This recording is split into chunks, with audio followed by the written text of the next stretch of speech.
दर्शक बंधुओं, एक बार फिर आपका स्वागत है आपके अपने चैनल ज्ञान कुंज में। आज हम आपको एक और अनोखी कथा सुनाएंगे।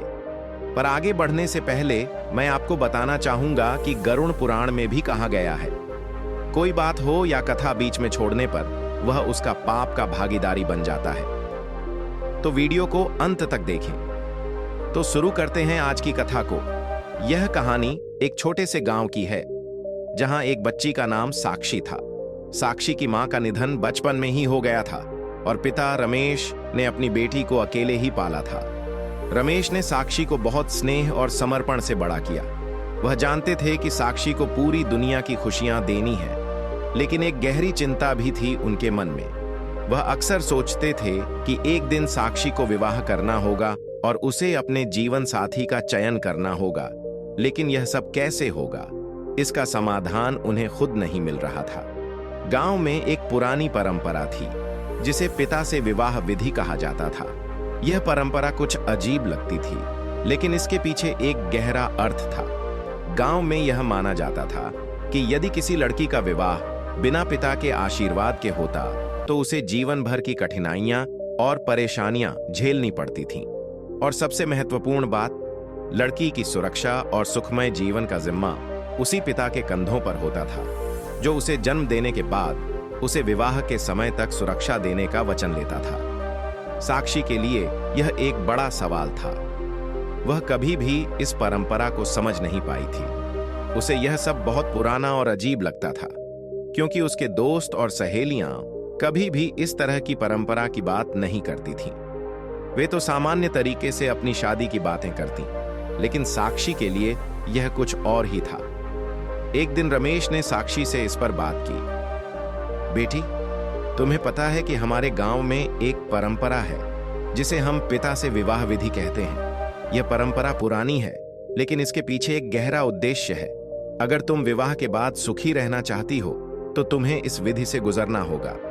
साक्षी ने चुपचाप सुनी और उसके मन में यह सवाल उठने लगा, क्या यह सच में जरूरी है? उसने रमेश से पूछा, पिता, अगर मैं इस परंपरा को नहीं मानूं तो क्या होगा? रमेश ने उसका हाथ थामते हुए कहा, बेटी, यह परंपरा तुम्हारी सुरक्षा और खुशहाली के लिए है। यह एक प्रकार का आशीर्वाद है जो तुम्हारी शादी के बाद तुम्हारे जीवन को संपूर्ण बनाता है। साक्षी ने फिर से सोचा और उसके मन में यह सवाल गूंजने लगा कि क्या उसकी स्वतंत्रता और आत्मनिर्भरता परंपराओं से अधिक महत्वपूर्ण नहीं है? लेकिन फिर उसने अपने पिता के चेहरे पर जो चिंता देखी, वह उसकी आंखों में एक नई समझ पैदा कर गई। उसने महसूस किया कि यह परंपरा एक तरीके से उसकी और उसके पिता की एक गहरी जुड़ाव का प्रतीक थी। एक दिन गांव में एक बड़े आयोजन के दौरान साक्षी ने अपने पिता के साथ विवाह विधि का पालन किया। यह कोई सामान्य शादी नहीं थी, बल्कि यह एक पुरानी परंपरा का पालन था, जिसमें पिता अपनी बेटी को अपने आशीर्वाद और आशीर्वाद के साथ जीवन के नए सफर की शुरुआत करता है। जब विधि पूरी हुई तो साक्षी के मन में एक अलग प्रकार की शांति और संतोष था। उसने महसूस किया कि यह सिर्फ एक परंपरा नहीं थी, बल्कि एक कड़ी थी जो उसे अपने पिता के साथ जोड़े रखती थी। इस विवाह विधि ने उसे यह सिखाया कि जीवन में कभी भी हमारी जड़ें हमें छोड़ने नहीं चाहिए। हमारी परंपराएं और संस्कृति हमें न सिर्फ अपने अतीत से जोड़ती हैं, बल्कि हमारे भविष्य को भी सुरक्षित और समृद्ध बनाती हैं। साक्षी अब जानती थी कि इस परंपरा का पालन करना सिर्फ एक अनिवार्यता नहीं थी, बल्कि यह एक तरह का सम्मान था, अपने माता पिता, अपने परिवार और अपनी जड़ों का। यह उसे यह समझने में मदद करता था कि हर परंपरा का एक गहरा उद्देश्य होता है, जो समय के साथ हमारे जीवन को बेहतर बनाने के लिए डिजाइन किया गया होता है।